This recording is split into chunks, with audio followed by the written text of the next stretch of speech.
Então, boa tarde a todos. Aqueles que não me conhecem, meu nome é Manuel Legado da Costa Filho.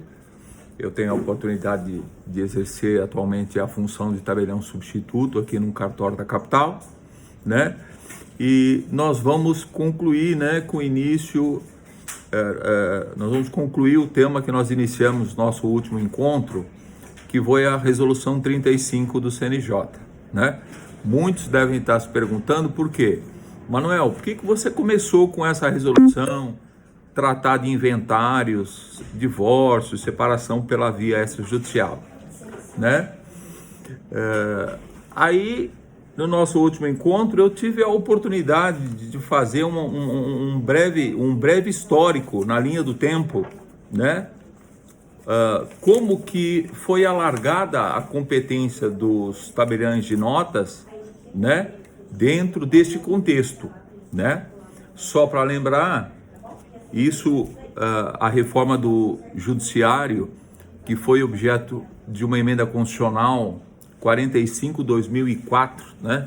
Nós estamos falando aí em 21 anos, e que essa emenda constitucional também ficou conhecida como a reforma do judiciário, né? E dentro dessa proposta de reforma,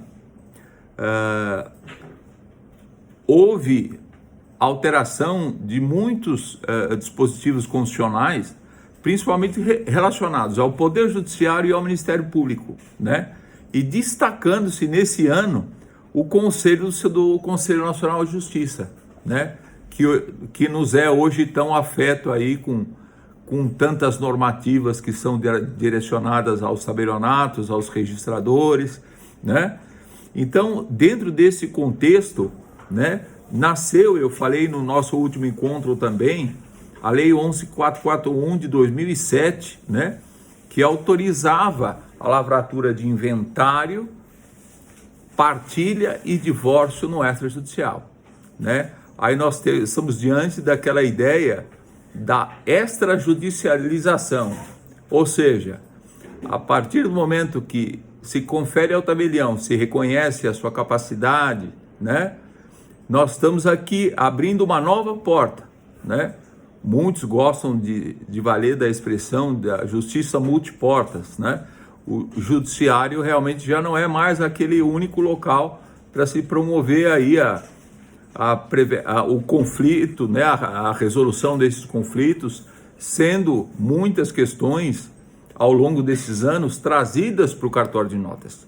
Então, foi dentro desse contexto, né, da emenda constitucional 45, induzidos lá de 2004 na reforma do judiciário.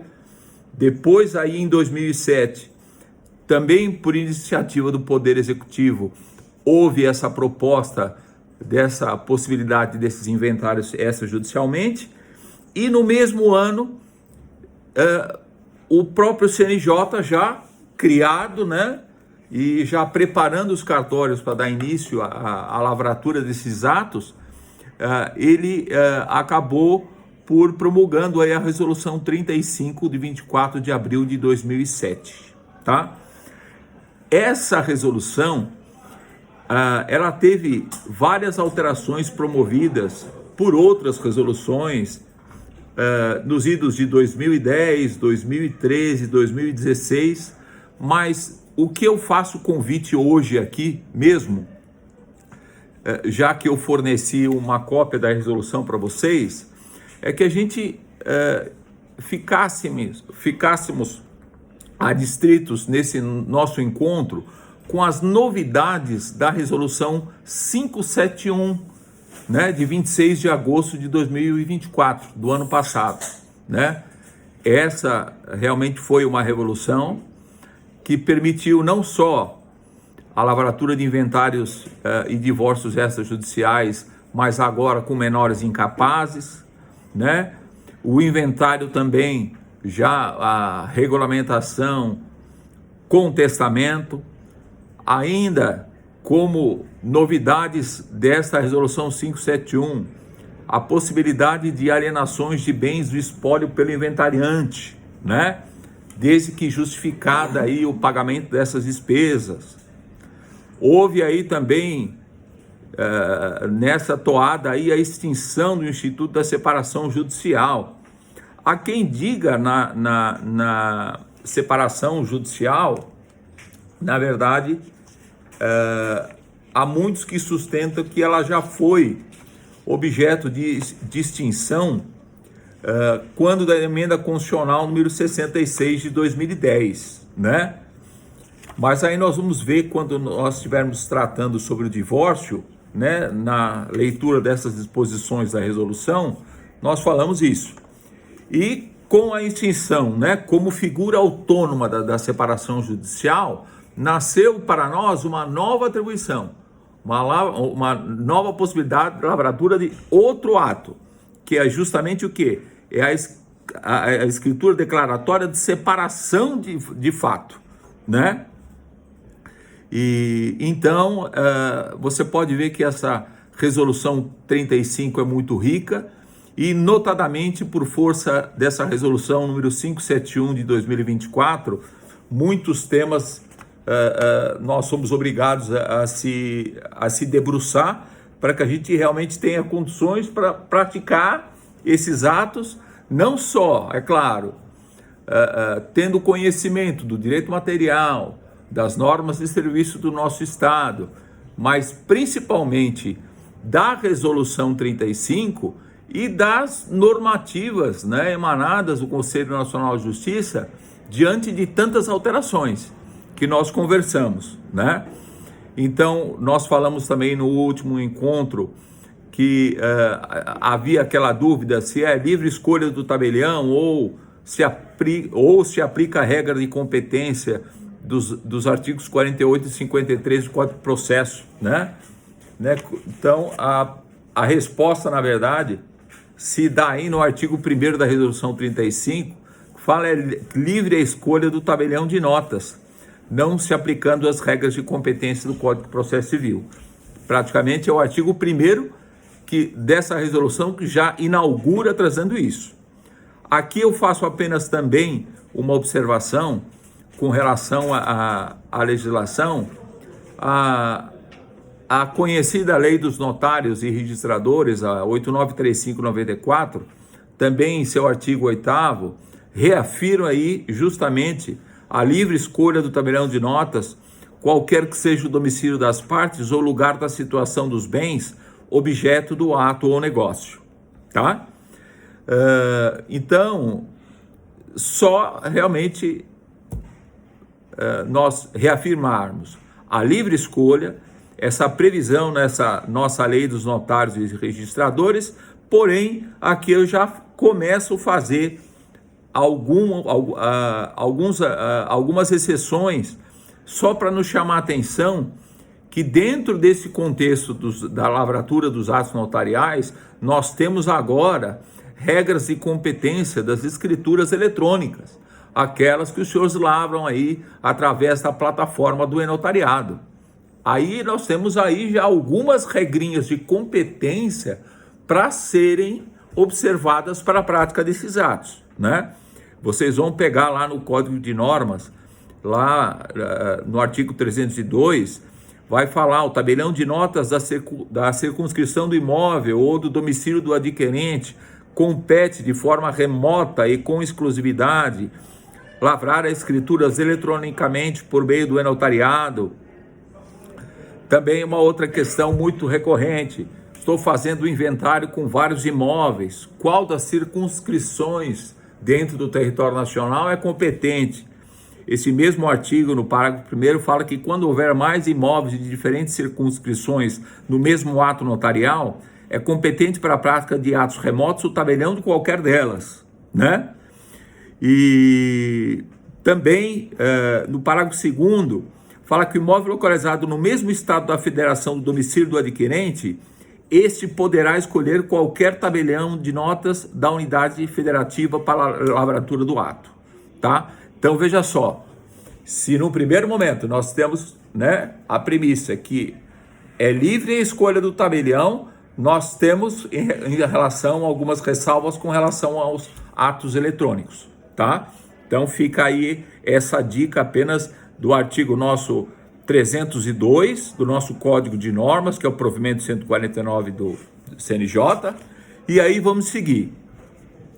E dentro que nós já vimos e já comentamos, esses inventários, né, nos termos dos mesmos artigos da resolução, essas escrituras que nós lavramos constituem, na verdade, título hábeis para registro civil, registro imobiliário para transferência de bens e direitos, não dependendo de qualquer tipo de homologação judicial. Isso é o objeto que vocês vão encontrar aí no artigo 3º da resolução. Seguindo na leitura da resolução, nós temos aí também duas questões aí que é sempre objeto de questionamento. A primeira é a questão dos emolumentos.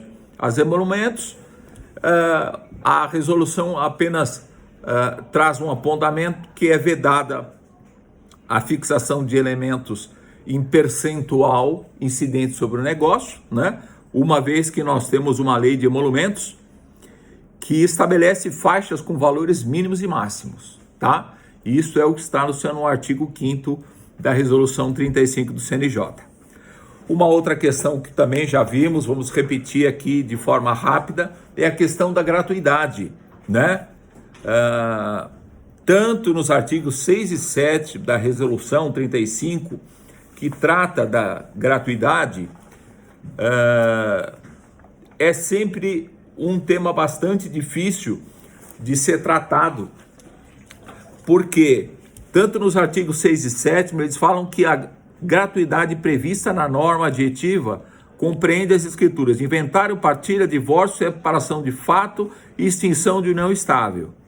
E com o agravante, no artigo 7º, ele fala que para a obtenção da gratuidade pontuada nessas normas, basta a simples declaração dos interessados que não possuem condições de arcar com os emolumentos.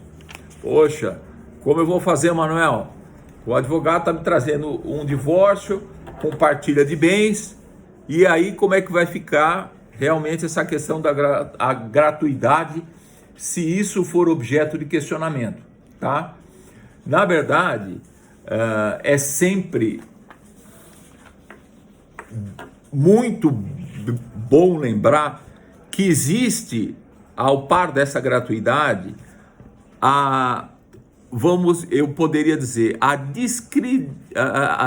vamos assim, o poder discricional, se eu posso chamar assim, do tabelião, na medida que ele, dentro das normas de serviço, que eu vou compartilhar com vocês, existe uma ferramenta que ele pode, diante de uma suspeita da declaração de hipossuficiência, levar, né, se recusar à prática do ato, desde que obedecido, né, a algumas normativas que estão lá no nosso código de normas, das normas de serviço da corregedoria.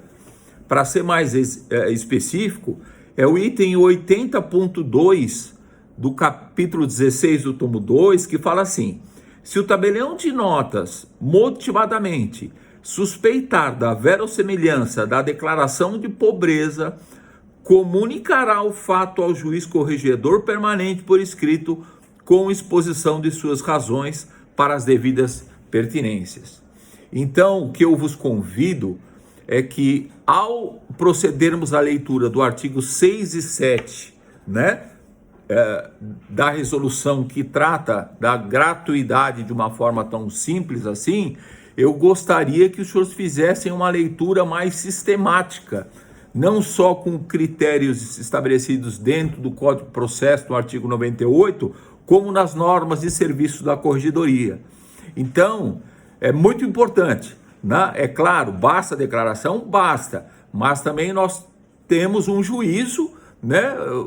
Posso dizer assim, quase até que uma qualificação aqui para a gente realmente verificar, né, de um pedido de gratuidade, imagine, de um inventário com partilha com imóvel de um acervo patrimonial de 5, 10 milhões de reais, né?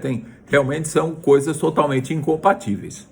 Realidade é essa. Temos colegas aqui presentes que vieram do registro civil, né? E é muito comum também essa prática junto ao registro civil das pessoas naturais. As pessoas vão contrair núpcias, pedem a gratuidade, não é verdade?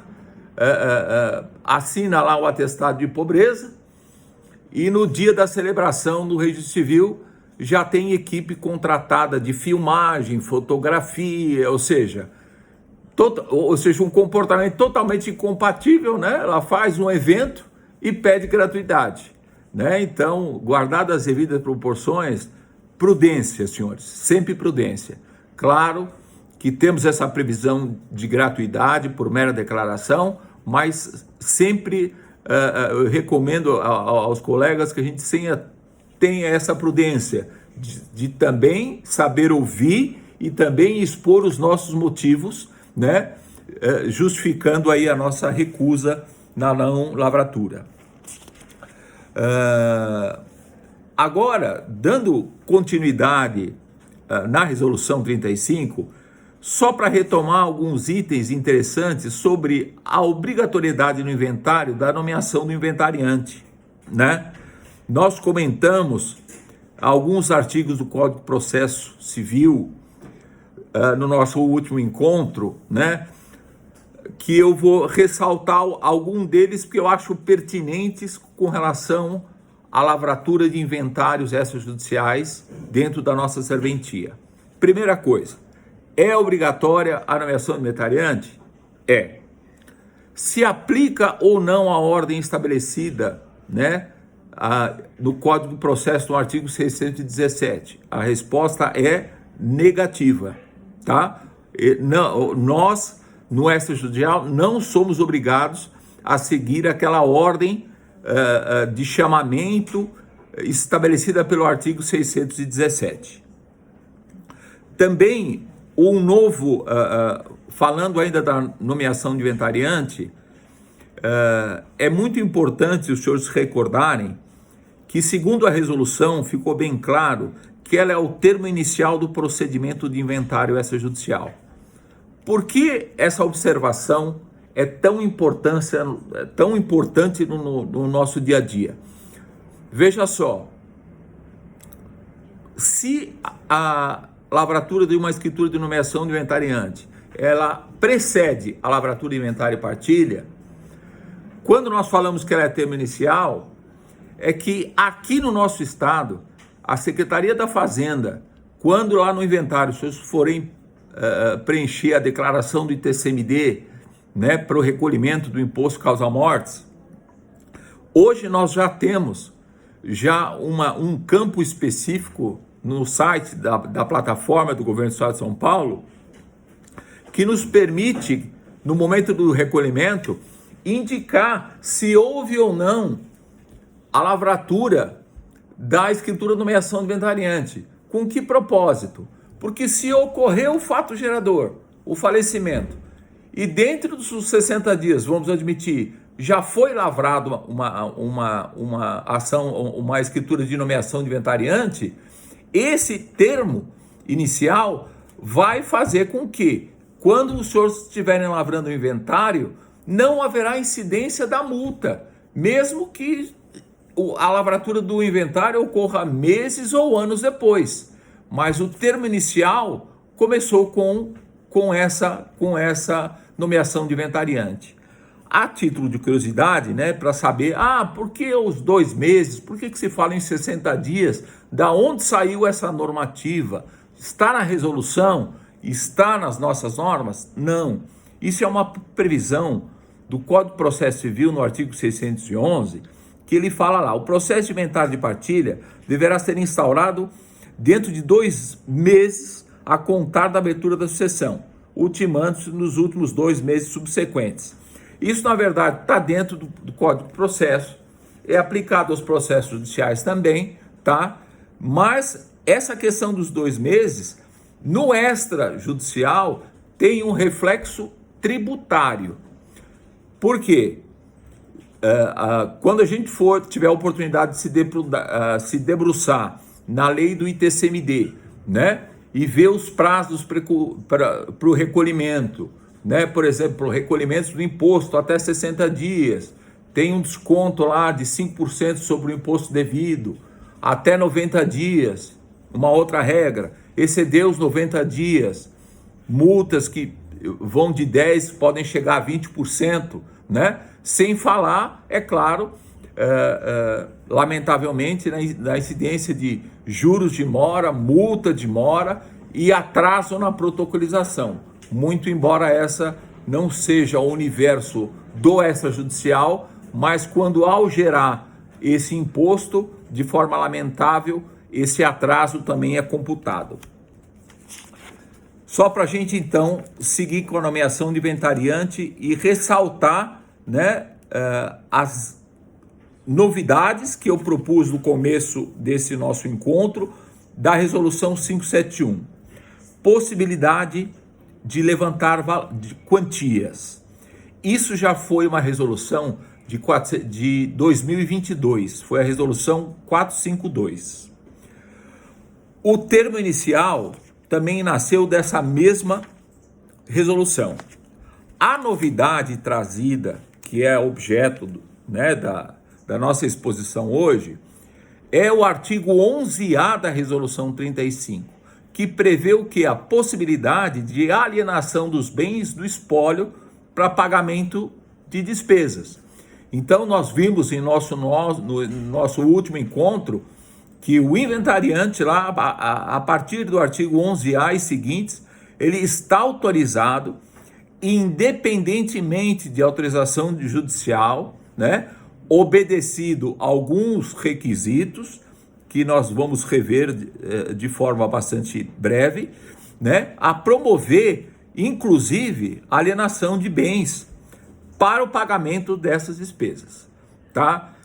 Todos os requisitos, né, desta alienação, independentemente de autorização judicial, estão todas elas nos incisos 1 e 7 do artigo 11A, tá? Então vai estar lá, na sua escritura, você vai ser obrigado a descrever as despesas do inventário com pagamento dos impostos, a vinculação do preço no todo ou em parte das despesas, né, para o pagamento dessas despesas. Nessa nomeação inventariante em que haja alienação de bens, não pode haver apontamento de indisponibilidade de bens de qualquer dos herdeiros ou do cônjuge sobrevivente, tá bom? Existe um prazo entre o levantamento e o pagamento do imposto. A resolução fixa um prazo máximo de 1 ano para se proceder esse recolhimento, tá? É o que nós encontramos de forma expressa aí no artigo 11A, tá? Mais especificamente no parágrafo 1º. E uma última observação sobre essa alienação, que nós tratamos também no nosso último encontro, que muito embora este imóvel tenha sido alienado antes da partilha, este bem alienado será relacionado no acervo hereditário para fins de apuração de emolumentos, né? Cálculos dos quinhões hereditários e apuração do imposto. A única coisa que não será objeto de partilha, né? Os senhores devem lembrar, né, lá das suas aulas de família e sucessões, que o fato gerador, lá pelo princípio de Zaisine, o fato gerador é a morte. Com a morte, há a transferência automática desse patrimônio. Então, mesmo esse imóvel alienado de forma antecipada através de uma nomeação, não quer dizer que ele ter que ser esquecido quando da lavratura do inventário, tá? Então, ele tem que ser objeto de apuração, né? Ou seja, ele tem que ser trazido no rol dos bens que estão sendo partilhados, muito especialmente no nosso caso, para a cobrança de emolumentos de inventário, o cálculo dos quinhões hereditários e a apuração do imposto de transmissão causa-mortes, tá? Isso praticamente é o resumo do que nós tratamos no nosso último encontro. E aí nós avançamos também com relação a essa mesma normativa da resolução 571, né? Que nós tínhamos que observar algumas regras quando esse inventário contempla também menores ou incapazes, né? Que vocês quiserem anotar sobre o tema aí, que ela é tratada no artigo 12A da Resolução 35. Praticamente existem 3 condições. Quando falamos em incapazes, é fácil memorizar e não tem como esquecer. Primeiro, no esboço de partilha que os senhores vão promover neste inventário que existe incapaz ou menor, ela obrigatoriamente tem que ocorrer de parte ideal, ou seja, igualitária. Com isso eu estou dizendo o seguinte, os senhores, uma regra que vem junto com essa. Para ela ser parte ideal, ela não comporta qualquer tipo de ato de disposição relativo a bens desse menor incapaz. Então não pode do inventário com capaz um irmão, por exemplo, promover uma cessão de direitos hereditários a título gratuito para outro, ou uma cessão onerosa a terceiro, ou até uma renúncia de meação. Tudo isso vai comprometer essa partilha ideal.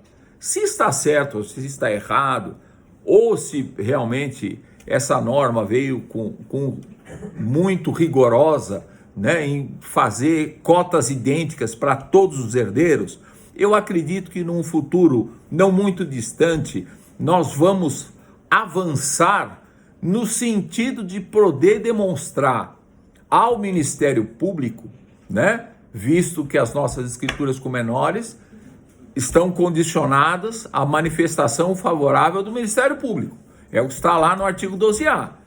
Então, eu acredito que nós vamos avançar. Em que sentido? Há uma ponderação dessa partilha ideal, porque na nossa prática, né, que vivemos com compra e venda, inventário, doação, quando a gente faz uma partilha ideal, nós criamos um condomínio. Agora, os senhores imaginem, dentro de um seio familiar, nem sempre irmãos, né, por força desse dispositivo de inventário com menores incapazes, cada um vai ter a mesma parte. Então, admite que seja 3 imóveis. Então, todos os filhos vão ser condôminos dos 3 imóveis. Não seria mais cômodo pegar um imóvel de maior valor ou de uma maior renda, né, direcionar ao incapaz, fazer um outro tipo de composição que atendesse muito mais aos interesses desse menor? Até seria, mas até agora nós não temos essa possibilidade. Nós estamos engessados nessas 3 premissas que eu falei: menor com incapaz, parte ideal, né?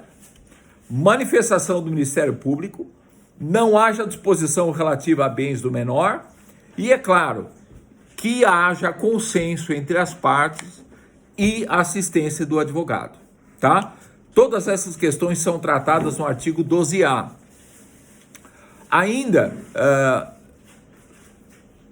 para a gente fazer mais algumas considerações sobre o inventário, é importante dizer que exista aí, com relação à possibilidade, né, que eu disse do testamento, mas sempre lembrando que com inventário com testamento, é necessária a expressa autorização do juízo sucessório em ação de abertura e cumprimento do testamento válido e eficaz em sentença transitável em julgado. Vocês devem estar perguntando, Manuel, por que você está ressaltando essa autorização do juízo sucessório em testamento válido e eficaz? Porque essa normativa que nós estamos tratando hoje, que é a resolução 571, andou um passinho para trás com relação a um outro tipo de testamento, que é o testamento invalidado, revogado, rompido ou caduco.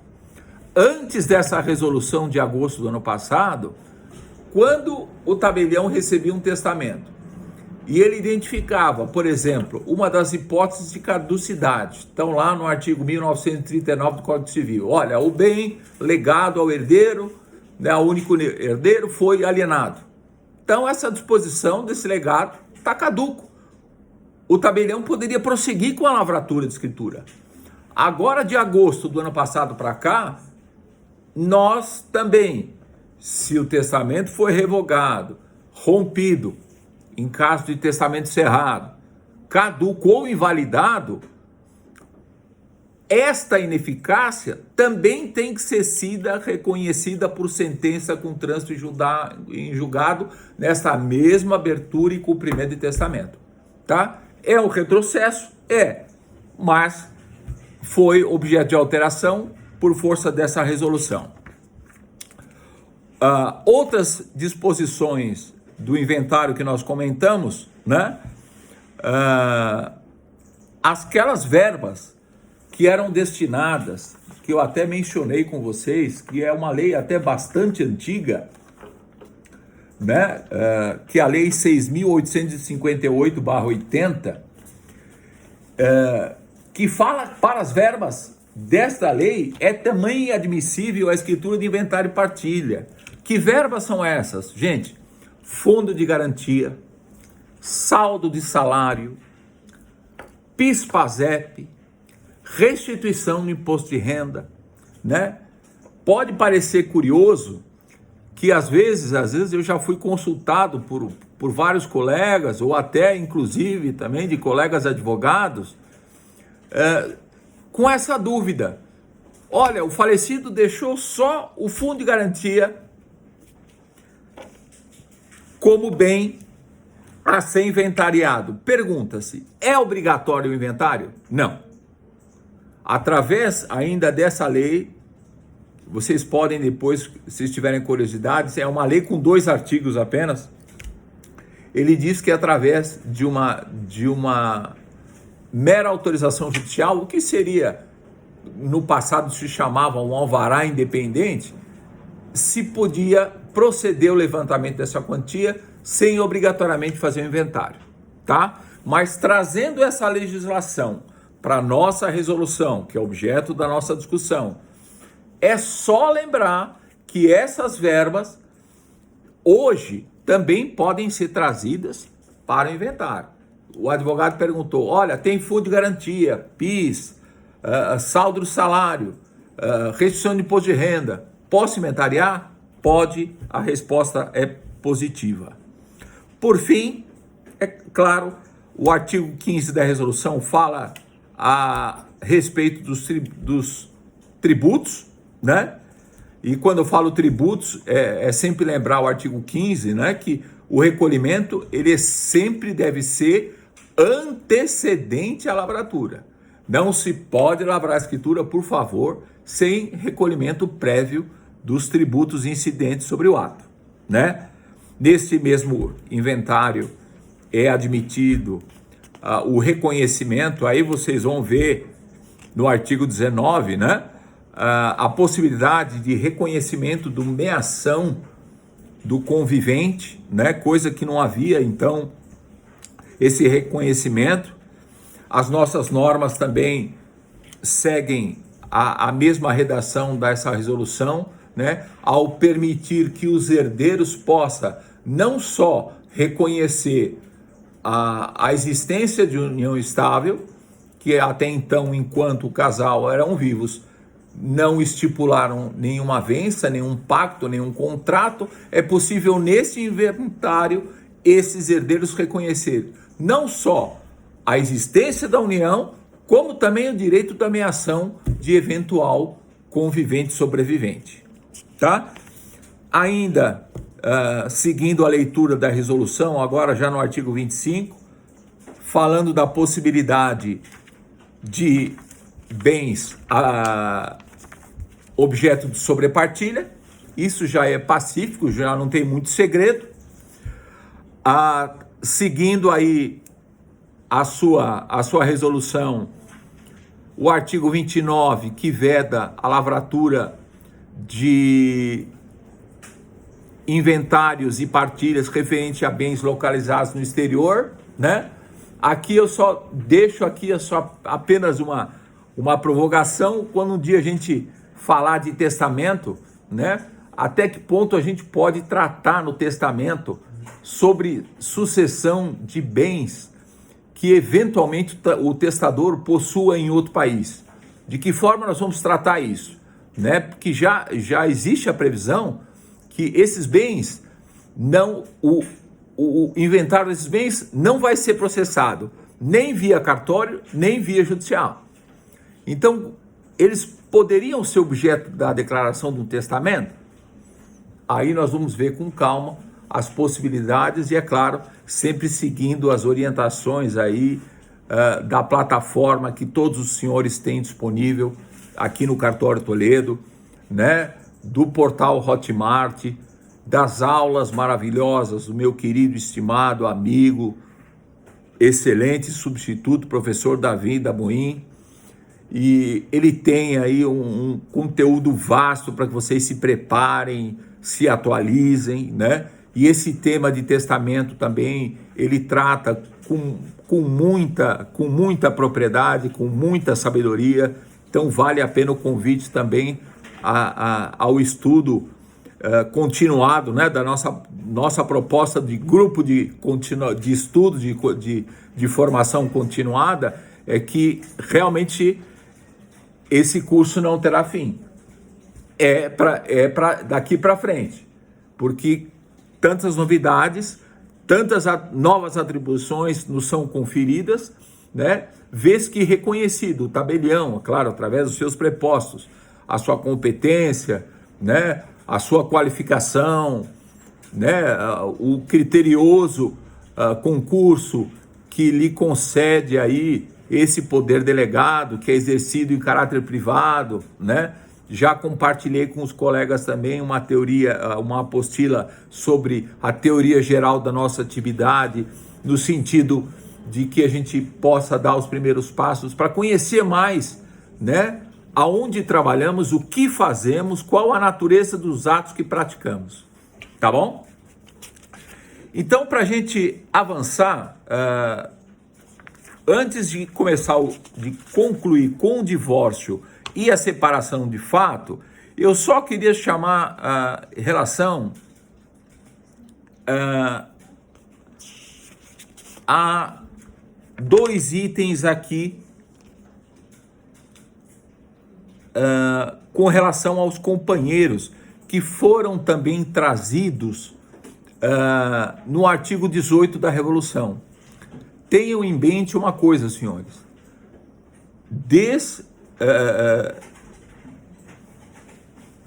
Através da resolução e através também, por previsão do novo Código de Normas, no inventário extrajudicial, o cônjuge sobrevivente é herdeiro quando é reconhecida a união estável pelos demais sucessores, já falamos. Mas o que eu quero realmente ressaltar aqui é que nós não podemos fazer qualquer tipo de discriminação sucessória, de regras sucessórias, entre pessoas que vivem em união estável e entre pessoas casadas. É isso que eu queria que os senhores anotassem para não esquecer. São dois temas. Os temas 408 e temas 809 do STF. Foram nesses temas em que foi declarado inconstitucional a distinção de regimes sucessórios entre cônjuges e companheiros, que estava prevista lá no artigo 1790 do nosso Código Civil de 2002, do nosso atual Código Civil. Através desses temas, houve o quê? A equiparação de tratamento entre conviventes e pessoas casadas. Tá bom? Então isso já é pacífico, é claro. Manuel, então se o 1790 é inconstitucional, que artigo eu aplico à ordem de vocação hereditária dos conviventes? A mesma das pessoas casadas. O artigo 1829 do Código Civil, né? Onde nós temos a ordem de vocação hereditária, né? Nós temos aí a ordem vocacional.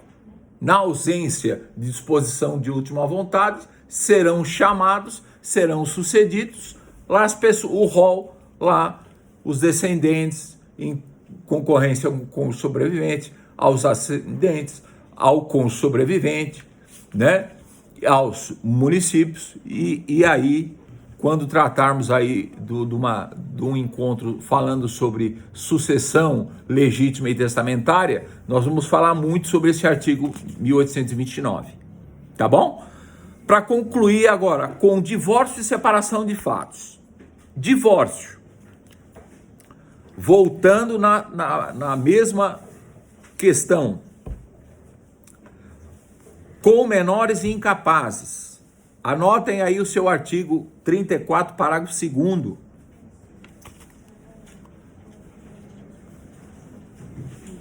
Da resolução 35.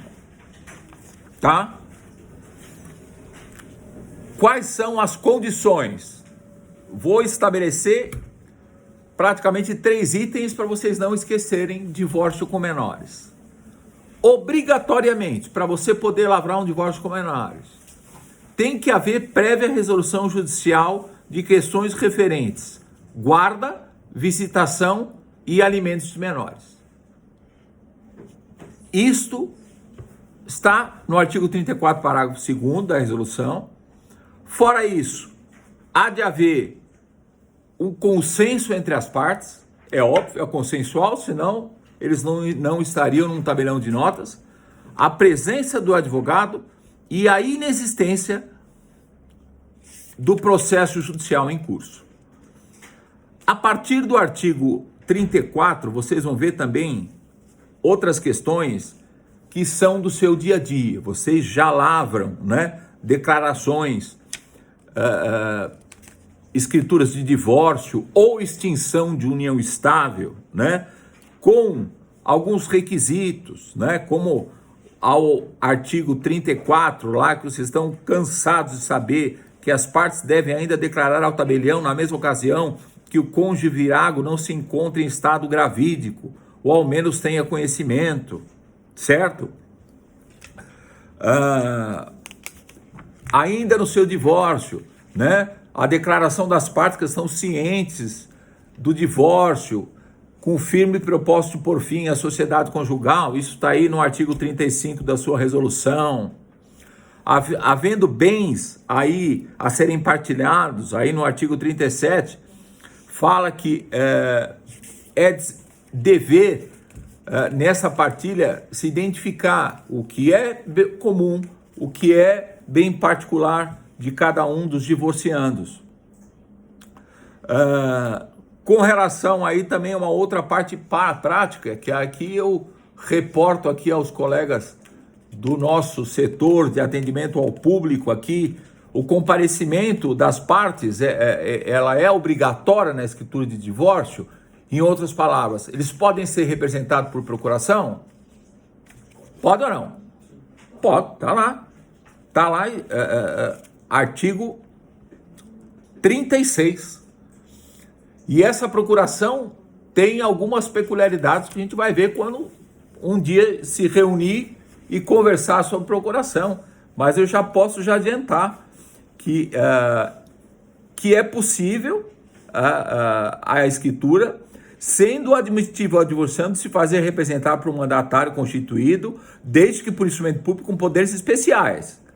Né? Quando eu falo poderes especiais, todas as cláusulas essenciais do divórcio, olha, quando ocorreu o casamento, né? Qual era o regime de bens, se havia filhos, se vai se tratar sobre alimentos, sobre partilhas de bens, sobre existência de filhos, tudo isso, né? E sem falar, é claro, na validade da procuração, que também esse mesmo 36 fala que é de 30 dias, tá? Para aqueles que queiram fazer a leitura, como eu propus no nosso primeiro encontro, da resolução com as nossas normas de serviço, a gente pode até abrir aqui uma aba aqui que quando essa procuração para o divórcio ela vem do exterior, existe a possibilidade da extensão do prazo de validade de 30 para 90 dias, tá? Então, aqui 30 dias, lavradas lá no consulado, seja onde for, até 90 dias.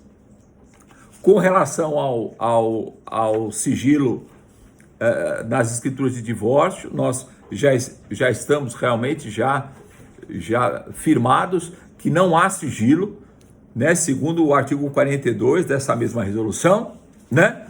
E por fim, eu quero tratar agora nesses últimos 5 minutos, nem isso, sobre essa novidade, né? Que os senhores vão ser demandados e vão comparecer aqui no setor e vão pedir a lavratura de uma escritura de separação de fato. Onde que está essa separação de fato? Artigos 52A e artigo 52B da Resolução 35. E para aqueles que gostam de visitar sempre a leitura das normas de serviço do capítulo 16, é o item 105 e seguintes, tá? Eu estabeleci praticamente, eu vou compartilhar esse resumo que eu estou lendo para vocês e elaborei com vocês, que eu estabeleci efeitos jurídicos relevantes da separação de fato. Eu tentei estipular 7 pontos para a gente se posicionar na lavratura da escritura. Para que serve a separação de fato? Primeiro, é o marco da ruptura da vida em comum. E se eu estou falando que é ruptura da vida em comum, também eu estou falando em ruptura de extinção de regime de bens e de deveres recíprocos ao casamento. De acordo? Muito bem. Também é um momento a partir do qual se torna viável um novo vínculo familiar por união estável. Ou seja, a partir do momento que eu lavro uma escritura de separação de fato, eu dou a condição desta parte, né, deixar registrada que não há mais qualquer vida em comum, não há comunicação de regime de bens, não há deveres com aquele relacionamento anterior. Ou seja, essa, para mim, é um momento que vai habilitar a ele ou iniciar uma nova união estável, né? A separação de fato tem esse poder, né? Como um momento a partir que se torna viável de algo que foi extinto. Ainda existe uma contagem de prazos, né?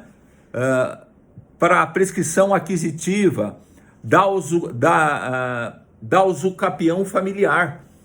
Eu também levo muito em consideração, a partir do momento que eu estou estabelecendo, né, uma ruptura, eu tenho que levar em consideração que isso também é um marco temporal para uma contagem de prazo de uma prescrição aquisitiva. Também é uma contagem de prazo de uma prescrição extintiva de direito à herança, né?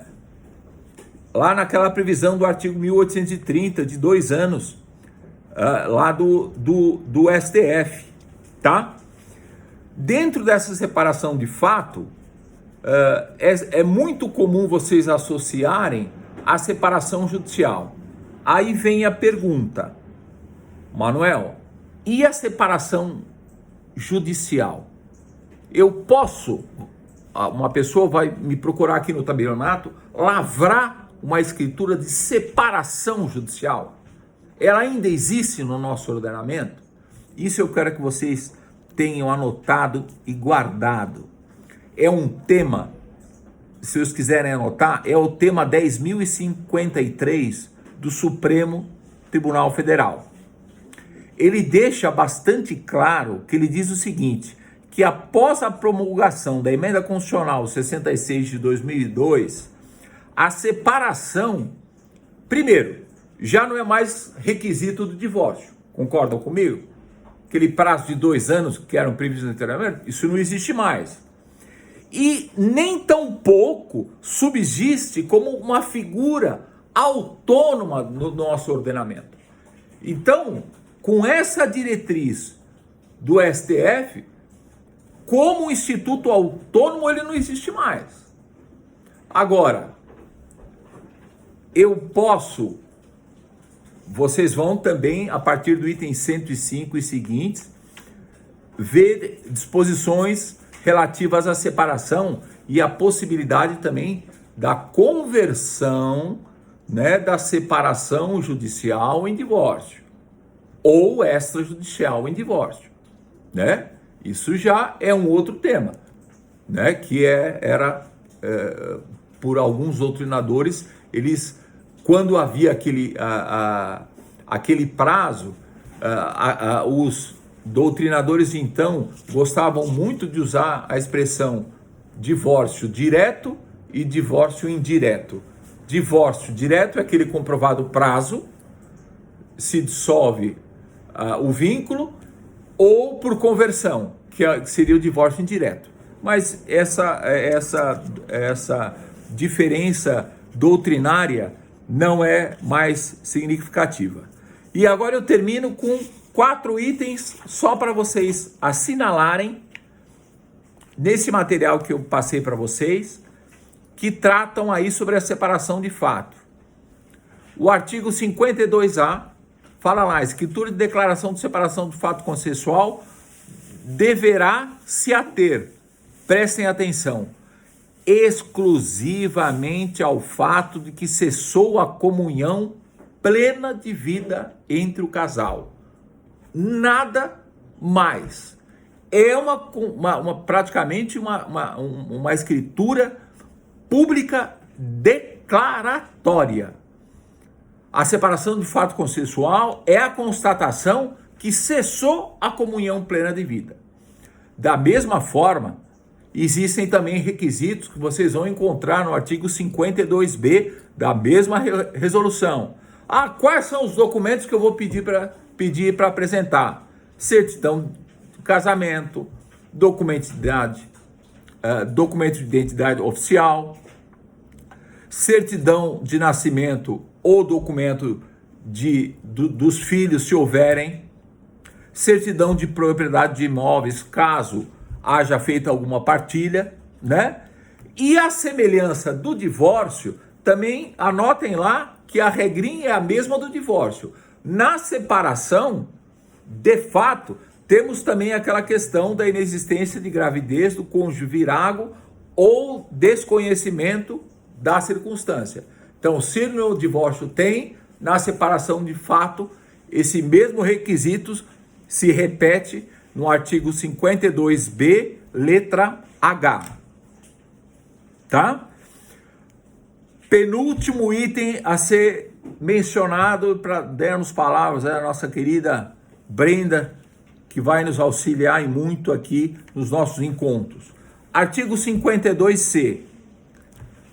Da mesma forma que havia lá na extinta separação o restabelecimento da sociedade conjugal, será que existe restabelecimento de comunhão plena de vida? Sim ou não? Sim. 52C. Podem lavrar a escritura. O restabelecimento da comunhão plena de vida entre o casal pode ser feito por escritura pública, ainda que a separação de fato tenha sido judicial. Artigo 52C. Então, da mesma forma que se extingue essa comunhão plena, se restabelece essa mesma comunhão plena. E, por fim, o artigo 52D, né, é uma questão também, na verdade, acaba sendo, dentro da dinâmica do cartório, aquelas anotações recíprocas que nós temos, né? Os senhores vão dissolver uma união estável, o que seja o que o setor lá da conferência já vai trazer? Já vai vir um carimbo, né? Com a dissolução, dando menção se foi feito nas mesmas notas, o livro e folha que foi feita a dissolução.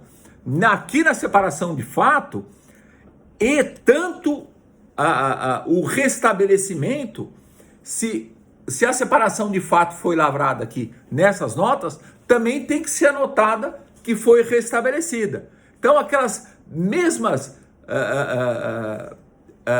ferramentas de remissões de atos, né, que são restabelecidos, ou dissolvidos, ou revogados, ou renunciados, todos aqueles carimbos que vocês fazem parte do dia a dia de vocês, né? Também aqui nessa novidade da separação de fato, também existe a necessidade do notário, no artigo 52D, fazer esta anotação. Manuel, e se essa separação de fato não ter sido lavrada no cartório? E se foi feita judicialmente? O artigo 52D, e eu termino com a letra B, comunica o restabelecimento ao juízo da separação de fato judicial, se for o caso. Tá? E a semelhança também da conversão da antiga separação, o retorno da comunhão plena de vida entre o casal não altera os termos da sociedade conjugal, que se restabelece sem modificações. Eu praticamente falei 10 minutos a mais do que deveria, mas eu vou compartilhar com os colegas, claro, aqueles que tiverem interesse, o que eu chamei de novidades da resolução 571 sobre a resolução 35 que eu compartilhei com vocês, que essa que realmente traz os itens assim mais palpitantes, né, que é o dia a dia de vocês, não só na lavratura, mas na informação, né, das partes, orientando as partes, orientando os advogados, aqueles que fazem o setor de conferência, da pré e pós-conferência, dos subscritores, dos escreventes, dos prepostos ao lavrar os seus atos. Na verdade, foi uma forma que eu quis instigar, né, dentro dessa resolução, essas novidades da resolução 571, que já vai completar agora em agosto um ano, mas é relativamente recente e é sempre questão de questionamento. Eu agradeço a todos pela atenção, pela consideração, pela oportunidade e continuo à inteira disposição de vocês, não só aqui, como durante todo o meu expediente, fora dele, aqueles que tiverem interesse de fazer parte do nosso grupo de estudo no WhatsApp, basta compartilhar o nome e o celular, eu vou inseri-los com muito prazer. Muito obrigado e um bom descanso a todos.